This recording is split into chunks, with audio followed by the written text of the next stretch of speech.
All right. Hello, hello, hello. Welcome back to our final session. Let's see. Hello, hello. Ada, I feel like I know you really well now. Like we're people now. Let's see here. We're going to give everyone about 4 minutes to join in, and then we will start the presentation.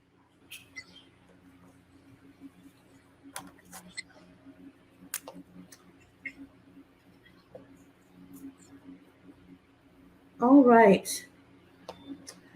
Well, as you are probably aware by now, if you've been in all of these sessions, my name is Naomi Woods, and we have taken a journey through creating and developing a system for equitable hiring. That system can be applied to almost any equity project or initiative that you're working on. If you remember, we started with policy. We talked about the why of equity, actually, learning and understanding the laws, um, understanding gaps and potential pitfalls, understanding liability. We went through policy and then process, procedures, and practices. And then we talked about evaluation and proof. And so it's been a lot of information, and hopefully, you guys found it relevant to the work that you're doing. But now we get to hear from someone on the district side who's actually been through a lot of this process and learn from them. I'm speaking about Dr. Pasteia Garth, the amazing Dr. Pasteia Garth. She is fabulous. You know, one of the things we talked about as an important piece is identifying the right project manager to manage this project. It has to be someone who is able to gain the trust of the organization and the different stakeholders. Someone who can see the vision and help develop the vision. And that has been Dr. Garth absolutely in her district.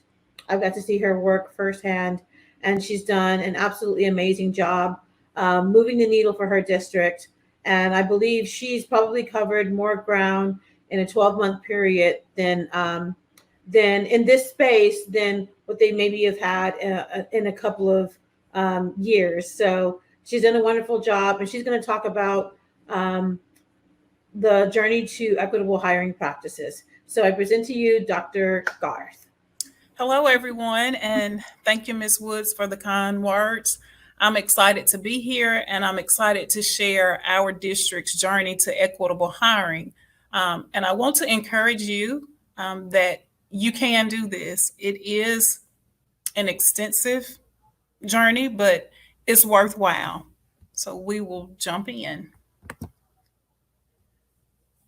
The first thing you do when you're starting any journey is you have to have an action plan. One of the first things you have to do is recognize that there's a need, and then you decide to act.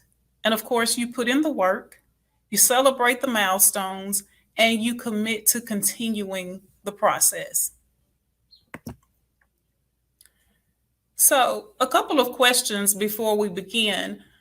Does everyone in your workplace share the same race, the same national origin, have the same political affiliation? What about the same gender? Are they the same age, the same religion? More questions. What are your current hiring practices? Who's involved? And more importantly, who's left out? So if you think about those questions, if you would put into the chat, if you answered yes to one or more of those questions, if you would share in the chat, if you answered yes to one or more of the questions. So for me, I see a yes. And so for me, that was my starting point. When you think about, the blurb that we read Whenever we're applying for a job, we read that we will not be discriminated against on the basis of race, on religion. And so I thought about that. Is that true? And so when I looked at our school district and I saw that we did have a DOJ consent, and the consent stated that our hiring practices were not equitable, it made me question, why not? What can we do to be better? So I recognized that there was a need. And I like this quote, rather than think in terms of good or bad, it's more helpful to think in terms of conscious and unconscious, aware and unaware. For me, I had worked in this district before, prior to working on this project with Ms. Woods. I had worked in the district for 17 years. And I knew coming in, I was the only African American teacher in our high school. And so I knew that there were not a lot of people there who looked like me, although our student population for minority students was at 35%. I was the only minority in our high school, grades 9 through 12. And I was the only minority in a lot of spaces in our school district. But it did not resonate with me until I looked at the DOJ consent and I read the words that said, "Not much has changed." This document was done in 2021, and to read that not much had changed since the beginning of the DOJ consent was eye-opening for me. And so it made me aware, yeah, there is a problem.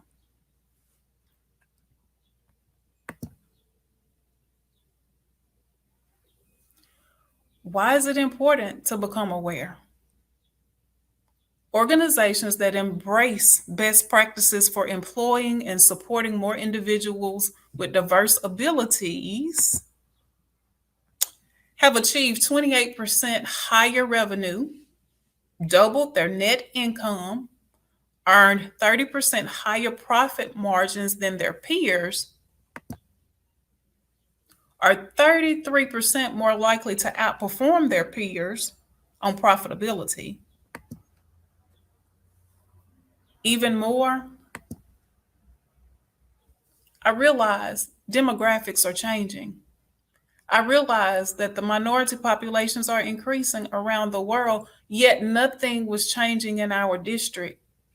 So something had to be done. Basically, I became aware of what was going on in my environment. So after becoming aware, the next step is to decide to act. You have to make the decision that acting is important, because it's not enough to just sit and say, I see the problem and do nothing about it. So we have to make a conscious decision to act. And I love this quote, so I'm going to share it with you. It's from Laura Leeswood, The Elephant and the Mouse. The seed is the individual who has a responsibility to ensure employees are successful in their work and workplace. The soil is the institution and its environment that allows each seed to thrive and to feel a sense of belonging. And so, in her words, the seed and the soil, they have a shared responsibility of acting to ensure that hiring practices are equitable. So again, when we decide to act, we decide because we have become aware and now we're ready to put in the work. Speaking of putting in the work, well, how do we do that? We find a target, we keep it in sight, we set goals, and we have measurable outcomes. The target is, what is the root of the problem? I see what the documents are saying. I see what the data is saying. So where is my starting point? What is going to be my target? And how am I going to ensure that it's a priority? How do I keep it in sight? Because a lot of times we'll pick a target and we get lost in the day to day. And so for me, it was important to talk to the group and say, okay, here's what the data is saying. Now, what is going to be our target and how do we keep it a priority? Well, one way to keep it a priority is we set goals and we have measurable outcomes and we revisit those goals frequently. Step one, we requested an internal audit. Uncomfortable because people, we weren't sure what is this audit going to say. We know what the DOJ consent says, and we weren't happy with it. But what is the audit going to say about what we are currently doing? We had to be willing to face the issue. And so an internal audit gave us some hard data to look at. Not only did we request an internal audit, we did surveys of previous applicants because we wanted to know what is the hiring process like from where you're sitting? What kind of questions were you asked? Who sat in on the interviews? And even more than that, I went out to find those applicants who never got a call back because I wanted to talk to those applicants to say, did you feel like you were qualified? Why did you even apply? And how did you feel once you never received a call back? After collecting the data from the internal audit and conducting the surveys, it was time to reflect. And more importantly, we had to respond.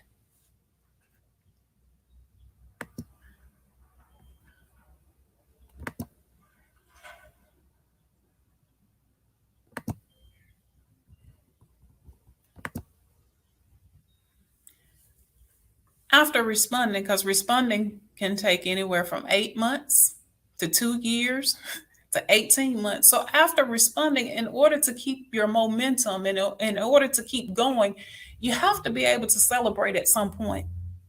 So when do you celebrate? Well, first you have to have something to celebrate about. So we had to define what is a celebrating moment for us? What is that going to look like? So we had to define our own success.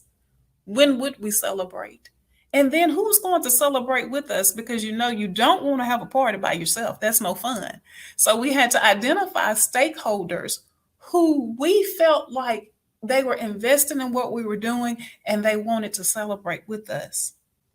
Not only did we identify stakeholders, we used those stakeholders to identify others in the community to say, okay, these are the great things we are doing, and we want you to know about it, whether it's putting it on the website, whether it's putting it on a billboard, whether it's sending out data sheets, whether it's sending out community messages. We did those things because we wanted the community to know that we are initiating change, and we're proud of that. Commit to continuing the process. It's easy sometimes once you celebrate one milestone to say, we've done the work. But if you don't see the process to the end, then it's easy for the organization to slip back. And so we have to be mindful that the work must continue, that it doesn't really end. And so how do we continue and how do we commit to continuing? Well, for us, we created a district-wide plan. And that district-wide plan, it was a total of 172 pages. And it talked about everything from finances to hiring practices to recruiting teachers. It was an extensive plan, but we wanted to show the community that we were invested and that we want this to work. And so we created a plan and we shared it with all the stakeholders. And then it was time to implement the plan. So creating it is one thing. It looks great on paper, but then you have to go a step further and implement. We involved the community. In our district-wide plan, one of the very first things we did was decide who are the stakeholders in our school district and in our community. And so once we identified those, we created an an advisory board, a community advisory board. And the community advisory board, we met quarterly, and the purpose of the meeting was to talk about what are our targets? Are we on track to meeting those targets? Let's talk about some celebrations that we've had, and let's talk about the end result. Are we getting to where we're trying to go? And so for us, we had a committee of 7, and they range from business leaders, pastors, teachers, administrators, just people invested in the community. And we also branched out and included someone from our downtown association, because that was very important to us to include all aspects of community. After we did the advisory board, we implemented checks and balances. And again, that's so that we can check to see if what we're saying, if we're implementing what we're saying we're implementing, is it working, and how do we know? So one thing for us, the advisory board, we kept a log, we kept a journal, we kept minutes, because we wanted to see, okay, are we being consistent? If we're saying we're going to meet quarterly, how do we prove we met quarterly? How do we prove that we talked about what we talked about? And so we kept the minutes for that. And then that committee would also keep track of anything that we celebrated, how we're going to get it out to everybody else in the community. And those things were very helpful for me, because it's no way one person can do all the aspects of the job. And then for the district, we implemented ongoing professional development. And that professional development, it started out with hiring practices, but we also talked about culture, school-wide cultural, and things that we need to be mindful of. One thing that was eye-opening for us, we did a survey of just our students to provide feedback of, did they feel like they belong? Did they feel safe? And it was eye-opening for us. So who's responsible for all of this? Your leadership team. Your leadership team will drive what happens in the organization. So your leadership team is important. So is the community, because like I know, the community, they hold everybody together. So it takes both. We have to have the leadership team and the community on board to initiate change, because we have to be speaking the same language, to be on the same page, so that those who are watching us, they'll be more likely to get involved if they see the leadership and the community. They're all on the same page. They all want the same change. And so you'll get more buy-in. And then, of course, our teachers, they are important. They had to have some buy-in, because there are some things that we asked them to do. Professional development, the culture surveys, they had to sit and they had to listen, and we talked about some things that we could do differently in the classroom. So again, who's responsible? Your leadership team, the community, the teachers, and I would say even your staff, because even our cafeteria and bus drivers, everybody in the school setting took part in the survey. How do you start? After you recognize, you become aware that there is an issue, then you have to say, okay, we're going to act. I'm making the decision to act. And once you make that decision, it's time to get rolling. And so the first thing you do once you get rolling is you choose a project leader. What makes a good project leader? Well, it's someone who's dependable, of course, dedicated to the cause, dedicated to seeing it through, has great communication skills. And why is that necessary? Because this person is going to bridge the community and the school, or bridge the community and the workplace, or bridge two entities. But communication is key. So this person has to speak the language at the school setting, as well as speak language for the community to understand. And so communication skills, like I said, key. This person is going to bridge the school and the community, and this person needs to have leadership skills. Why? Why do we need to have leadership skills? Well, because you're creating advisory boards that you have to oversee. You're conducting, coordinating PD that you have to oversee. You're communicating back and forth between the school district and the community. So you have to be in a position where you can say, okay, and then we're going to do A or B. If you're not in a position where you can dictate which way the school district is going to go or share the community's concerns and something is done about it, then you're not going to get buy-in. It's going to look like, oh, they're just trying to put something together on paper. So you have to have someone, in my opinion, who is in a leadership position where they can initiate change. How do you start? Well, of course, you secure a contract from a reputable equity center. As you know, we've used IDRA for the last 2 years, and I cannot say enough great things about IDRA. They have helped us every step of the way. We started out working together once a week. We were meeting once a week, and then we moved into bi-weekly, and then we moved into monthly. But the once a week, it was for a full year. Well, we met once a week because that's how serious it was to us. Once we became aware of the issue, it meant a lot to us to get started. And so to get started, because we were starting from scratch, to be honest, when the audit happened for us, what we found is we didn't have anything pinpointed as far as what's the process, what are the procedures for hiring. So we started from scratch. We started by looking at the policies. Our policies were outdated. Okay, so we had to look at those again. And then when we talked about the process, no one knew who was supposed to do what. When you have someone to hire, well, who's supposed to send out the post to say that we have a job for hire? No one knew. Who's supposed to sit in on the interviews? No one knew. Who's supposed to collect the data? No one. So it's like we were starting from scratch. But you know what? I think that's a great thing because it gave us a chance to build something from the ground up.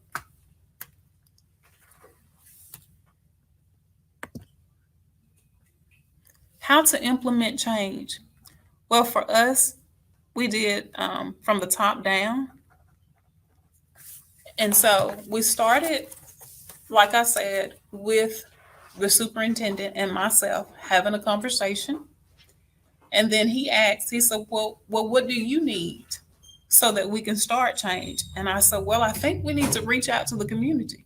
And so I reached out to the community. We started the advisory board. I shared with them what we wanted to do as a school district, got them on board, and then it trickled down to the principals. We trained principals, and then it trickled to the teachers, and then even down to the students and parents. So for me, I think it has to start at the top and trickle down for it to be effective. How to sustain change?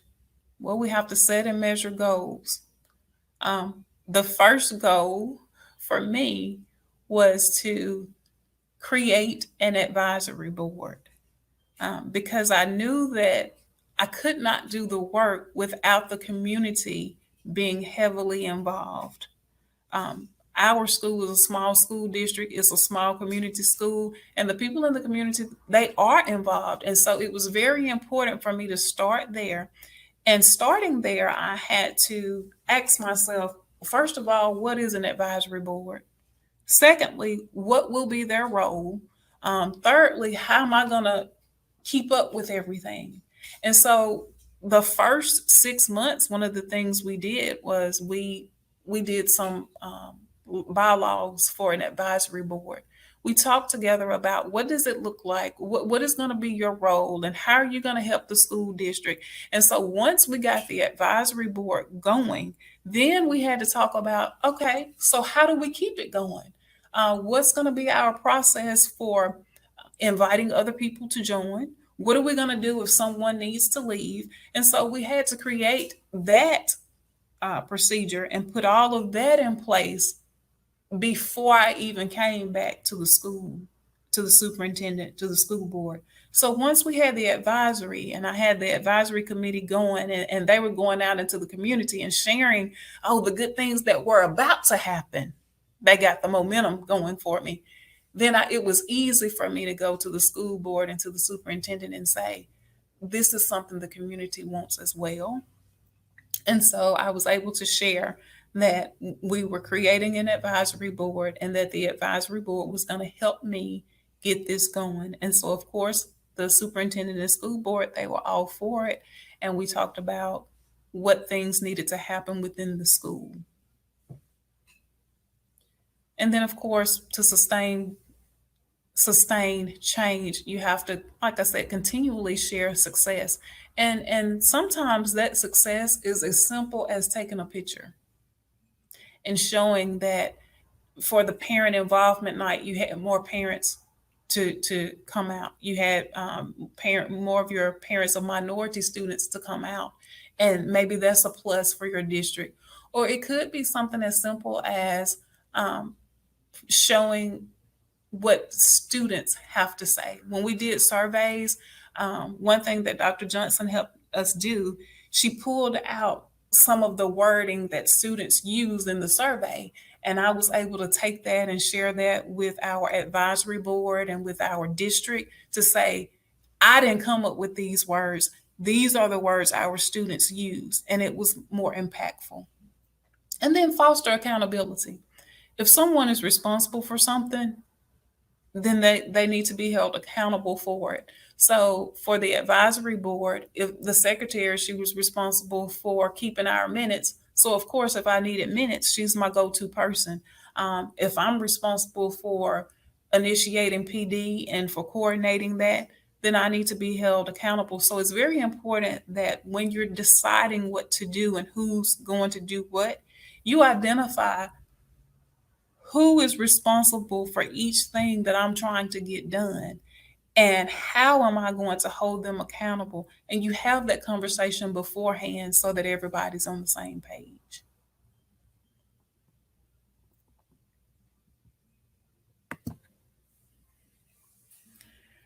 Realistic timeline. Now, before Ms. Woods even started with us, we had already worked with IDRA, like I said, for a year.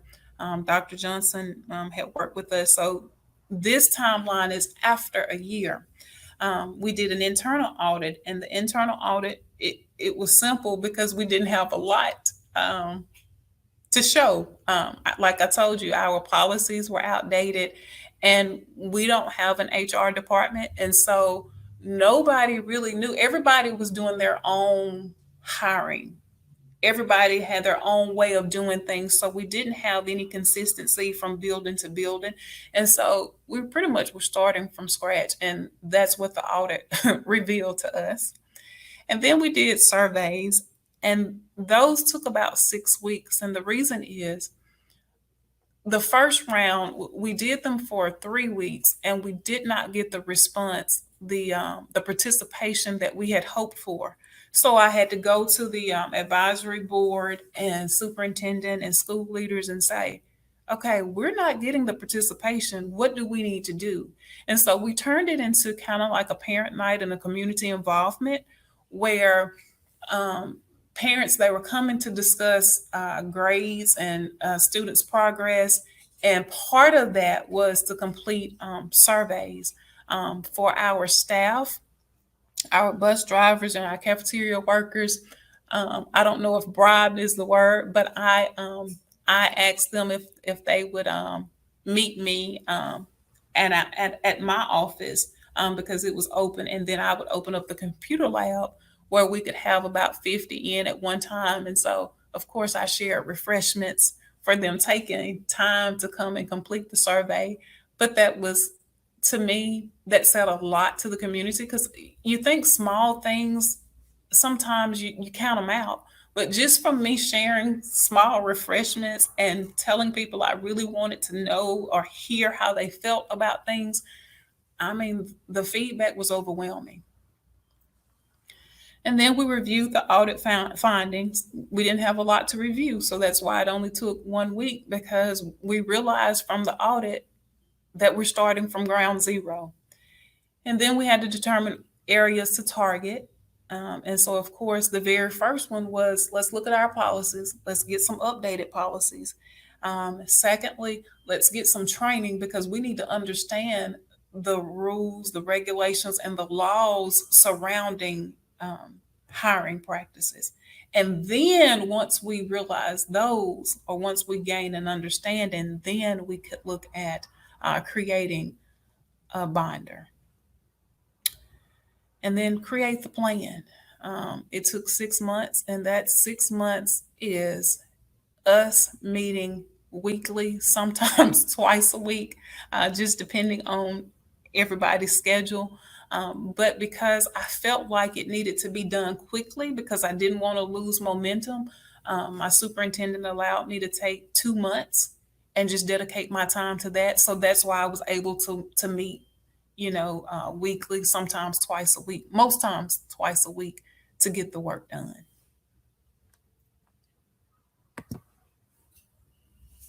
And so the end result, I am proud to say that the end result is we now have updated policies. We now have a clear process where anybody who comes in, they know what you're supposed to do from posting a job to securing a hire. They understand that process. We've been trained on the process, and they understand the procedure. Right now, we're in the practicing stage. This is our first hiring cycle to actually use the process and the procedures. So I have asked administrators to share feedback, tell me what worked for them, what didn't work, because it was their first time using rubrics. And so I'm interested to see the feedback. I haven't received it because our hiring cycle will end the end of June. And so I'm just anxious to see what the feedback is. And then, of course, we have the proof. The proof is the process itself. The proof is if someone comes in and they ask, well, Johnny applied for the job and he has the same credentials as Sally. Why did Johnny get the job and Sally did not?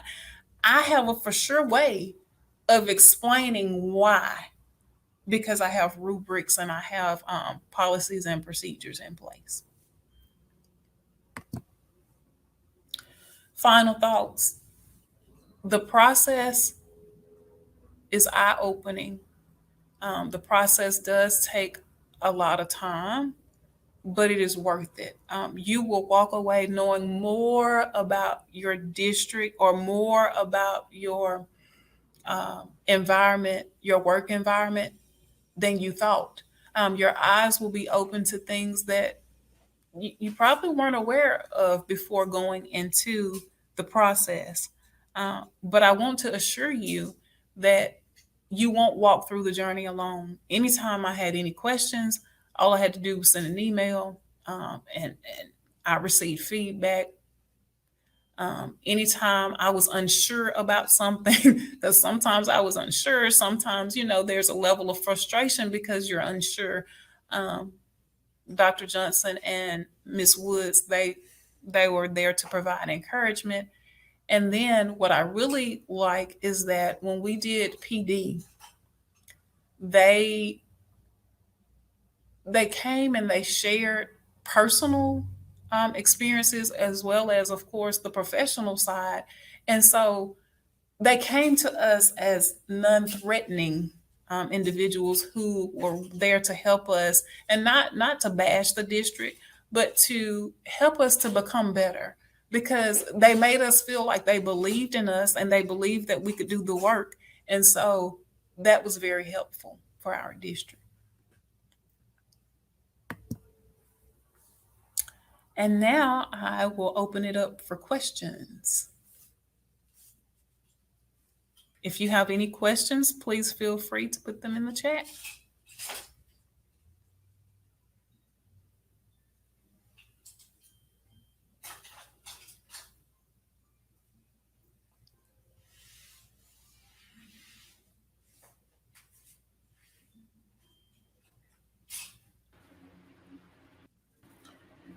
Dr. Garth, um, just first off, thank you for your presentation. It was really great. I walked away with some seeds also.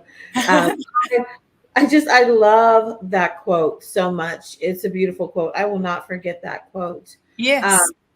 For those of you on, I wanted to add that this was not Dr. Garth's job, right? You had a Right. whole No, position. no. I guess I should have said that. No. You have the whole position, which is over special education, overseeing special education for the district. So this was not in your wheelhouse. Right. It was something that you were able to identify, and along with your superintendent, you guys can figure out that you're the best person to move this forward, and you did so. You guys were on a consent order from, I believe it was from 1979. Am I correct Yes. about that? Yes. And Yes. so in a matter of 1 to 2 years have made drastic changes, and I think that says a lot about both your commitment and leadership, as well as the superintendents, and the community. Took a lot of community work as well. Well, Um, well, I think for us, the consent was actually given, like you said, in 1979. But when the review of the consent was in 20, and when I read the words that not much had changed, mhm. oh, that hit me in the gut. And that's what I shared with the community, and that's what I shared with the superintendent. That you mean to tell me that you're okay with your district being the same as it was in 1979, meaning that you haven't hired any more minorities? No. I said that's unacceptable because we're better than this. And so Mhm. I think that helped push the community and the school district to see that, yeah, this is what is being said on paper. We haven't changed at all. What do you think some of the barriers were to making those changes for the district previously? Well, because we are a small community and we're surrounded by districts who can afford to pay more. We're Mhm. surrounded by districts who are more forward thinking, and they're going after diversity, and so it's hard to compete. And so I think the biggest thing, like I said, is the money and the fact that we are a small district. And I hate to, well, I'm just going to say it. There was not intentional attention paid to the fact that, this consent order is right. We don't have any minority um, teachers.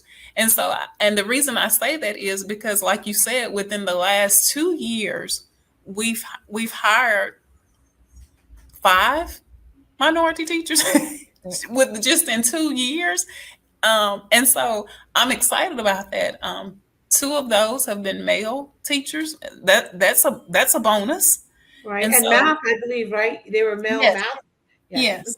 And so I'm just excited that in 2 years we were able to hire 5 minority teachers. Just imagine what it'll look like in 3 years if we continue the process. So it's not always about money. What I have found with a small town is you have to sell the small town feel. What's the benefit of being in a small town? Everybody knows everybody, and the community is very loving. There is nothing for you to go down the street to the convenience store, and you get maybe 50% off. And so that's what we have to sell. We have to sell what we have, and that's what we're doing. Yes, I love that. I think that's so important. We were talking about this in the session before that a small town may not have been an asset or seen as an asset before, but now it really, really is. People are looking for a slower pace, a place where you know your neighbors, Hmm. and you can speak to them and so on. So if you can market it right, and someone can move into that with a job already in place, especially for families, it's incredibly attractive for someone who's already in the field to move to some place where, again, it's a smaller, more tight knit community. So Uh-huh. definitely market point. And the communication is is key too. I didn't realize because I'm not a tech savvy person and I'm not a social media person. So I didn't realize how valuable it is until I started this work and just using the advisory board to send out updates and to keep everybody involved in our small little town and keep them Yeah. updated. I think, the word has spread beyond our small town that, they're doing some great things. And so now other people who probably wouldn't have considered interviewing for our school, Mhm. they're kind of like, wait a minute, I'm hearing some good buzzwords. And Yes. so yeah, because the last two applicants that we have, they're from a bigger town. So for them to come to our little small town, I'm excited. Yeah.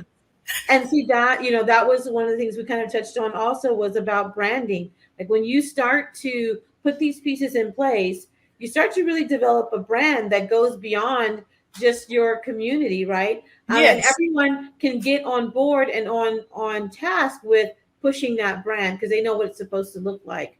And yeah, I love the way you've used your advisory board as well. And I remember you mentioned before in one of our previous conversations that about having student representation on the advisory board potentially.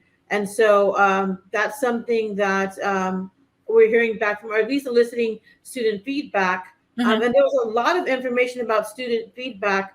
Um, So and I got excited. When we did the advisory board, like I said, we started out with the 7 members. And in September, after we did the surveys, one of the things is that the students felt like they weren't being heard. And so that gave us the perfect opportunity to say, okay, let's extend this advisory board to include students because we want them to have a voice. And so we mhm, started with our 10th grade students because we want whoever is on the advisory board, we want them to be on there at least 2 years, so that they can give us some good feedback so they can sit through the process. And so we started with our 10th grade students and we were able to add 4 students to our advisory board. yeah, And I so, love that. yeah. And so we were excited because it does give you a different feel when you ask a question from a student's point of view. And when you're able to go back and share that with the community and say, again, these are not my words. These are Mhm. the things that your students are asking for. And quite honestly, our students, they're a big push for equity because they've even said in their own words, I would like to have a teacher who looks more like me. Mhm. Or I would like to have a teacher, a diverse population of teachers because Mhm. they give different perspectives. Well, that didn't come from any of the adults. That came from our students. And so it gave me some leverage to keep going. Absolutely. And that's another nationally prior to COVID, there have been a really big push to incorporate student voice into all aspects. I think for a lot of districts who are managing so many different things, that's been a struggle as of late, but it is a really important piece. The student voice, right? Again, because we're talking about student outcomes. I love that those students who are participating, you're building their capacity to lead within the community, and then there are also examples to others that just because you are a student or because you are not an adult yet right, doesn't mean that you cannot have an impact on your community. And so Right, what a powerful statement for your district to the community at large about leadership within for young people. So I absolutely love that.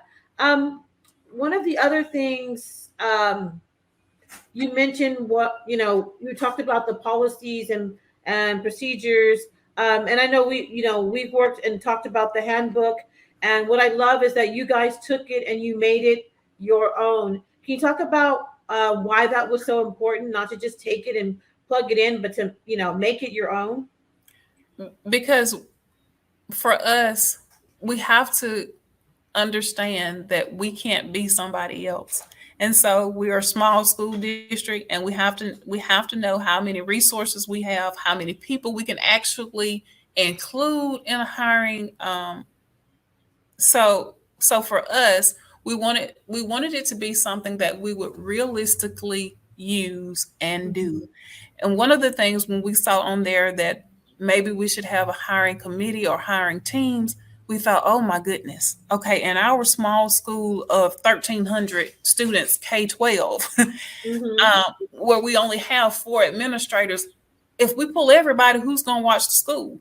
Yeah. And so, and so we had to, get creative and say, who would we want to be on the hiring team? Well, we extended that to teachers. We would Mm-hmm. like the teachers to be on the hiring team because these are the people that they will be working with. And we extended it to, of course, a building level administrator and then your central office staff who has the background of the hiring position. And to me, that's a good mix because you have a teacher represented. You also have the principal, of course, represented, and you have someone from the district level represented. And so that was a big one for us. The second one was the rubric. We looked at the rubric and we liked the phone interview rubric because we had never heard of that. And the phone interview rubric for us is just a way of introducing yourself, a way of not having guards up. I just want you to tell me a little bit about yourself. Why do you Yeah. want to, and we have found that to be very telling because people are in their own space and they're able to share from their own space, so they're comfortable. And then we move to a face-to-face interview.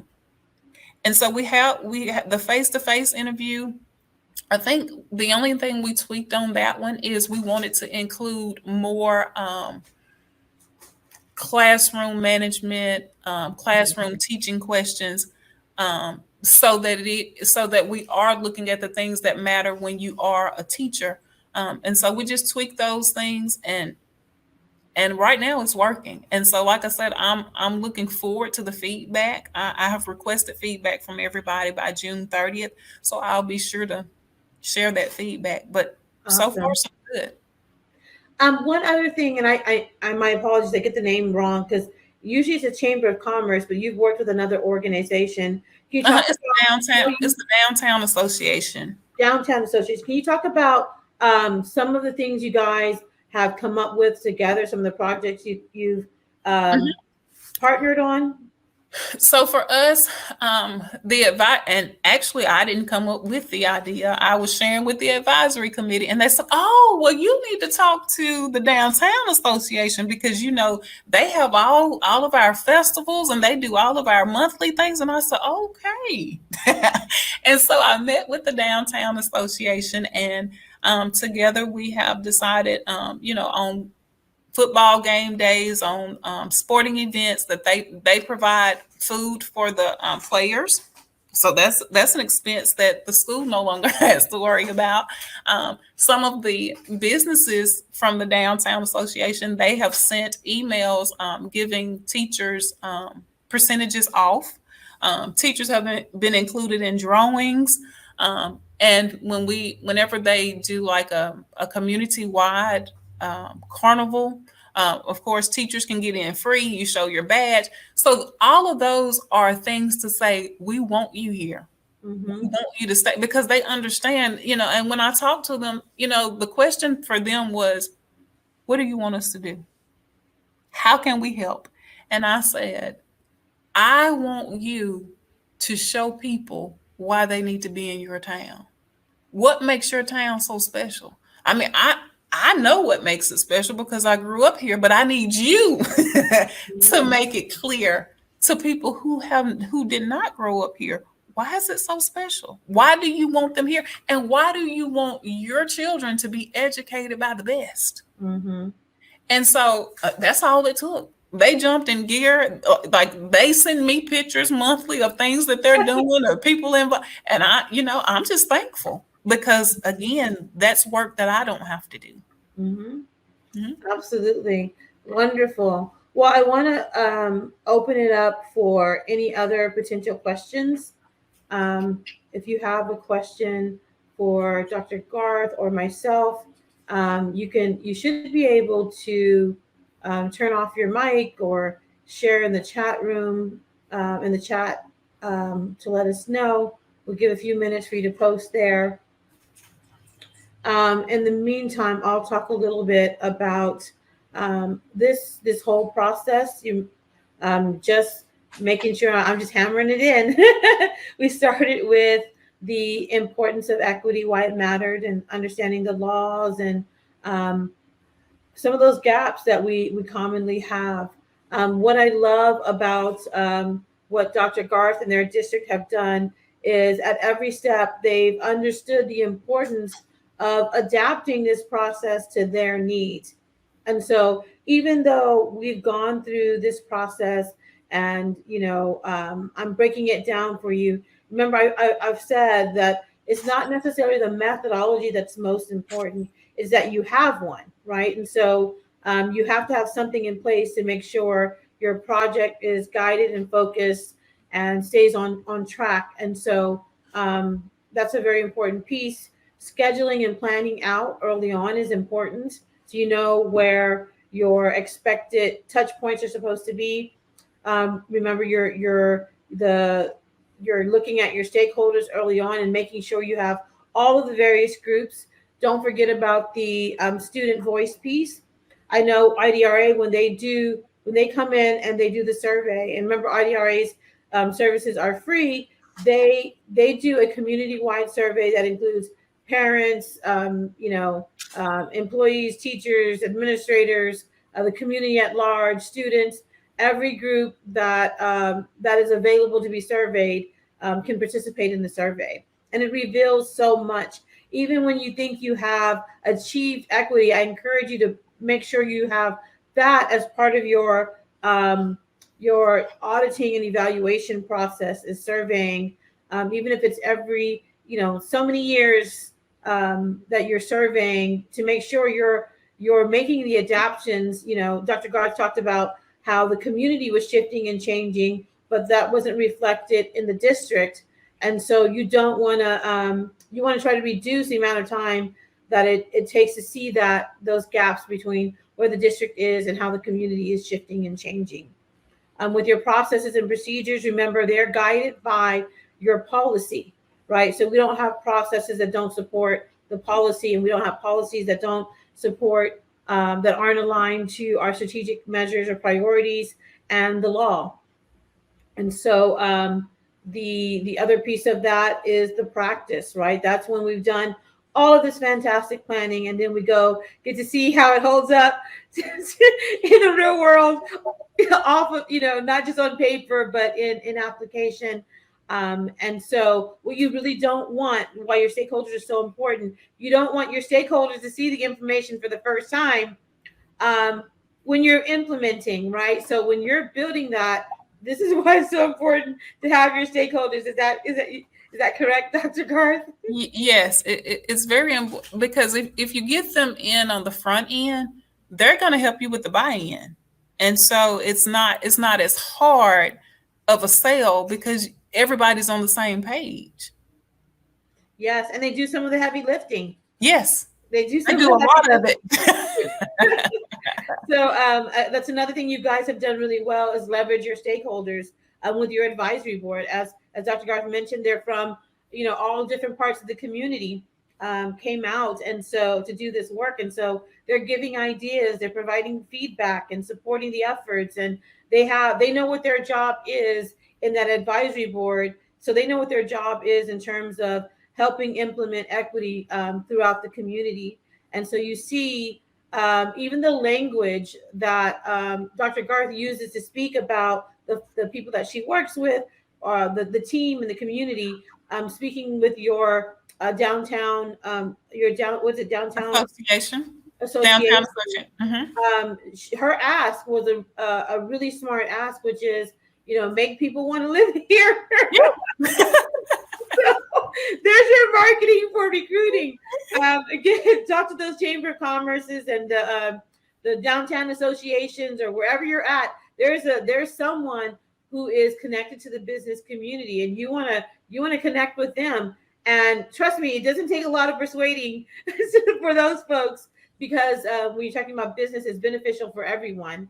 And so that has helped bring in candidates from the big city that maybe wouldn't have even known. I mean, again, go ahead, please. I said, right. And you know, to be honest, I was riding the school bus because we're doing extended school year. And I've noticed that we have some construction going up. We have apartments being built. And so someone has to live in those. And so again, that's another selling point. If you want your community to grow, and you Mhm. want to do well, you have to keep inviting people in. And although I've lived in the community all of my life, like I said, once you get in this process, there are a lot of things that you thought you may have been aware of, but you were not.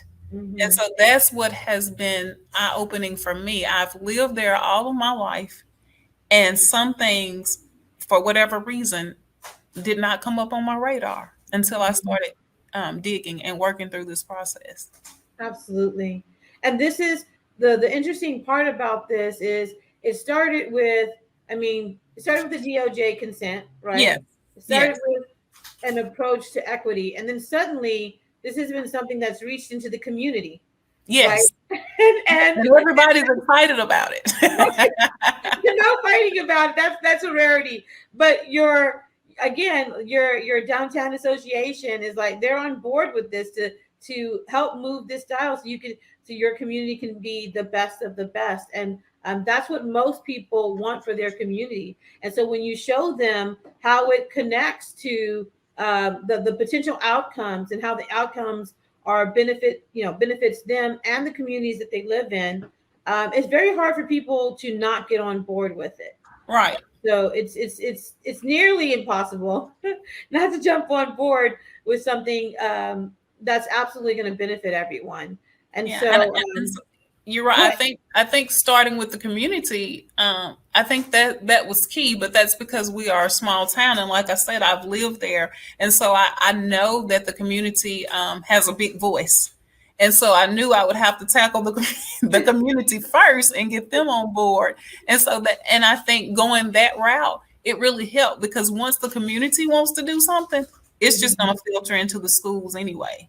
Yes, absolutely. Yes, and what a great job you guys have done. I really look forward to hearing continued success in the district, and you guys are really close. The I mean, really close. Within 12 months of being able to potentially close the DOJ consent order, which is unheard of, right? I mean, once you get a consent order, sometimes it can feel like a life sentence. Yes. It's not easy. The people who are able to exit a consent order, they are hardcore. They get invited to speak at all kinds of events and things like that because it's quite difficult. And this is why, I mean, the goal is to avoid ever having to have one through this process and implementing these pieces in your district, so you don't ever have to manage that part. Because I will tell you, if you're trying to avoid the work now, it becomes a much heavier load when you have a consent order to manage as well. Yes, So, because once you have a consent order, you're on a strict timeline, and things have to be met, and changes, they have to happen, or else. or else. Yeah. So this has been a lot of information, but one thing that I wanted you guys to see is that it can be done. Dr. Garth is in a small school district, and so there are benefits. There are pros and cons on each side. A small school district means you don't necessarily have to move as many people, right, in a small community. But it also means you're limited on resources, so you have to be really creative about your resources. If you're a large school district, you may have lots of resources, but it may be a much bigger task that requires a lot more support and a lot more resources in general than it would if you're a smaller district. But it's something that can be done. This is possible, and when you start to implement, this process, what you find is that it seeps over into so many other things. And what a great community to be in, one that is striving toward being equitable and welcoming and being home to everyone. That's if that momentum can be kept up, it's really going to be one of the best places to live. And it's not affordable housing, which doesn't exist anywhere else. That's one benefit for small towns too. You guys have affordable housing. So, but a lot of people, it is an attraction. It's just marketing it. So again, I'll ask if anyone has any questions. A reminder, the handout with some samples of the documents are there. Download the hiring manager's handbook. If you guys don't have a handbook or you're not sure, make all of this your own. Make it fit your district. Make it work for your community. Understand what advantages, what your assets are in your community and in your organization so that you have a better idea how to leverage those. Wherever you're at, there's something that you have that people want, right?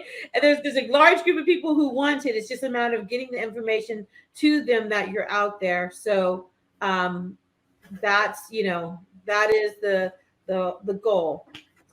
Any questions or comments? It looks like we're going to finish a little earlier. I thought we might have a bunch of questions and comments, but any questions or comments? You can come off the mic or type your questions.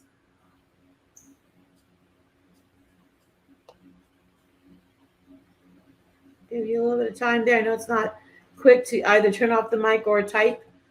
Let's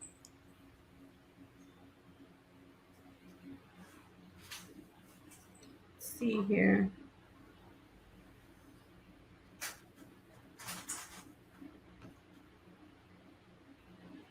Make sure I've gone through all of my questions as well.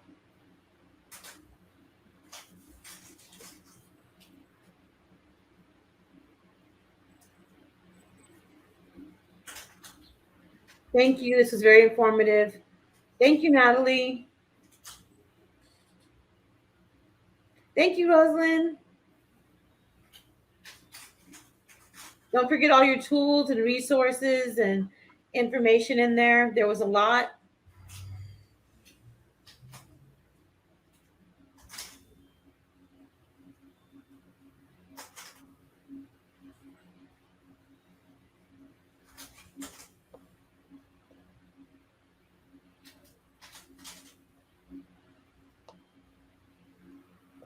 Oh, thank you, Christy. Remember to come back at 3:30 to 4:30 for our closing session. Don't miss it. It will be fantastic. Guadalupe, glad you got all the resources. There was a lot of resources for each session.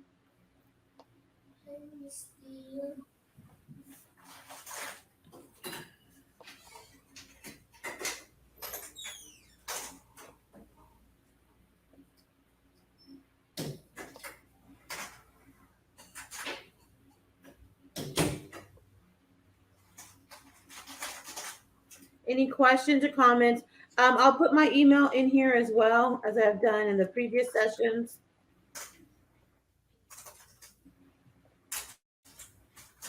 Thank you, Ada. Don't be a stranger. You have my contact information.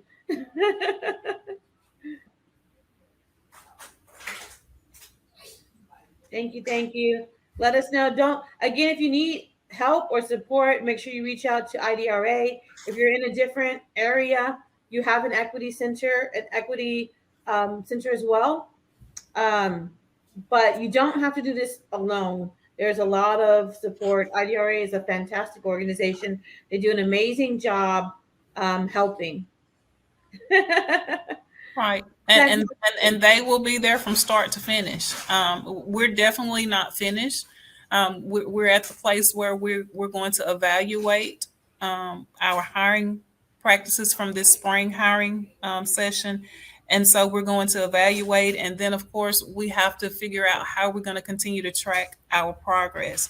So we're not done, but they have been with us every step of the way. And I'm so thankful. Absolutely. This is the beginning part of it, of the work. So yes. All right. Well, Valeria, I think we are good. We can give it another 2 minutes and then about 2:10.